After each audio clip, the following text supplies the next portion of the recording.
Здравейте, аз съм Зорница Малева. Добре дошли на канала ми Relationship Coaching for You. И днес имаме много специален гост, госпожа Юлиана Дончева. И сега тя ще се представи. Добре дошла. Здравейте на всички! Добре, благодаря за поканата. Много ми е приятно. Казвам се Юлиана Дончева. Хората от моето поколение ме познават като бивш журналист, макар че няма бивш журналист, като бивш политик, човек, който има някаква обществена позиция по различни въпроси. В момента имам собствен бизнес, свързан с здравословното хранене и с модата. И в свободното време пиша книги. Вече имам 5 издадени и вече замислям следващата. Благодаря ви много за това представяне. И първият ми въпрос към вас е: какво е за вас любовта? Любовта на първо място е така най-основното чувство, което движи света, защото тя не е само любов между мъж и жена, това е любовта към родината, към семейството, към близките хора, към тези, с които се срещаме всеки ден, споделяме своите болки, своите радости, така че любовта, това е основното движещо чувство и не случайно присъства и в всяка моя книга под различни форми. Благодаря ви много. Сега бихте ли разказали малко по-подробно за вашето духовно израстване и за вашия път в осъзнаването?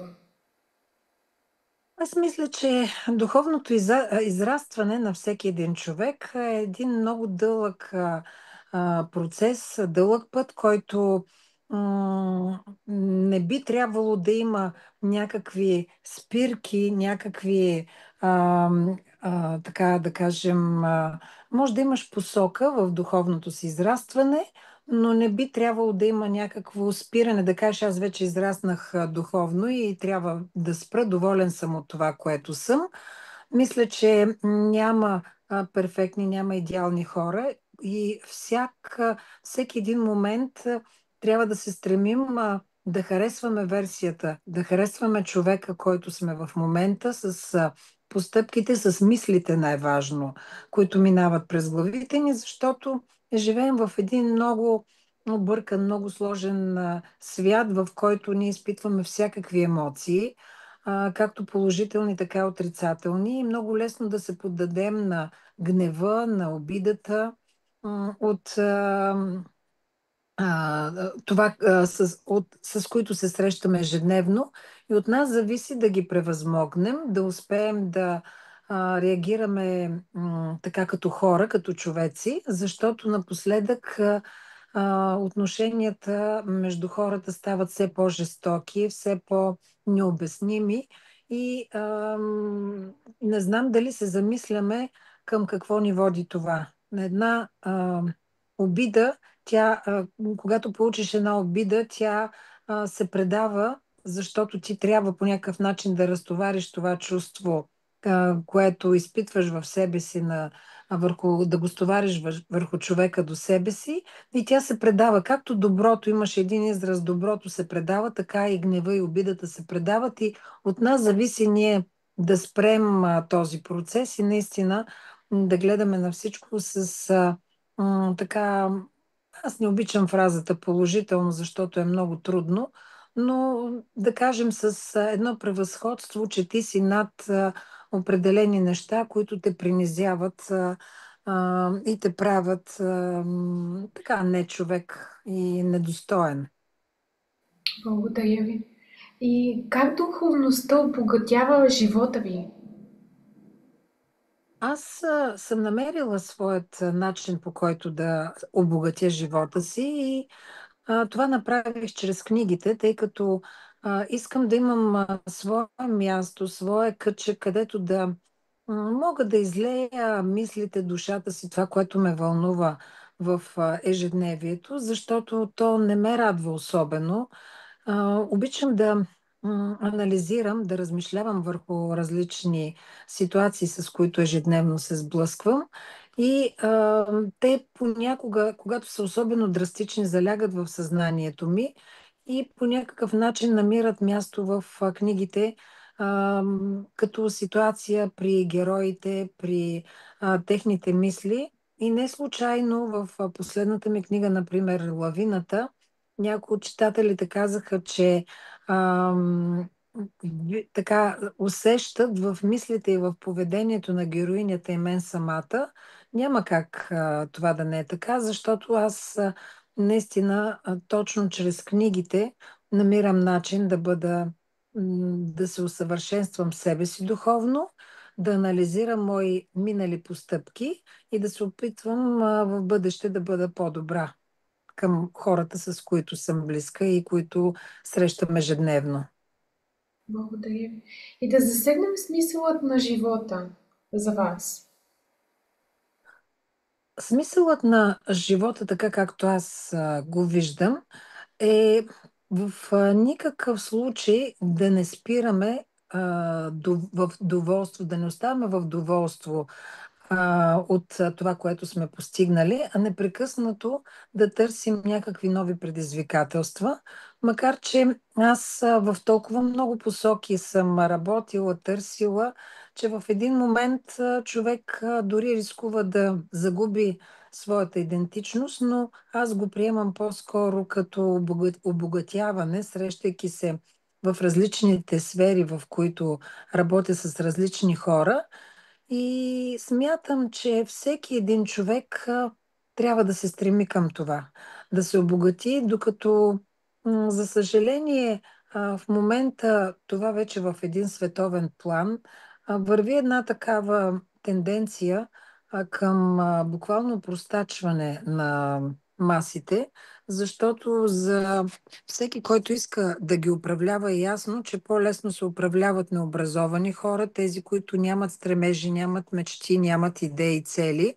Много по-трудно се управлява един умен и целеустремен човек. И за да могат да се проведат определени политики, хората, които са над нас, говоря пак отново в световен мащаб, имат нужда точно от по-елементарно население, което е много притеснително, защото всички различни форми, които уж ни обединяват, говоря за социални мрежи, където по принцип първоначалната идея беше да обменяме мисли, да обменяме идеи, притеснения, радости, ние започнахме така масово да споделяме стандарт на живот, лукс, нещо, което дразни онези, които не могат да го имат.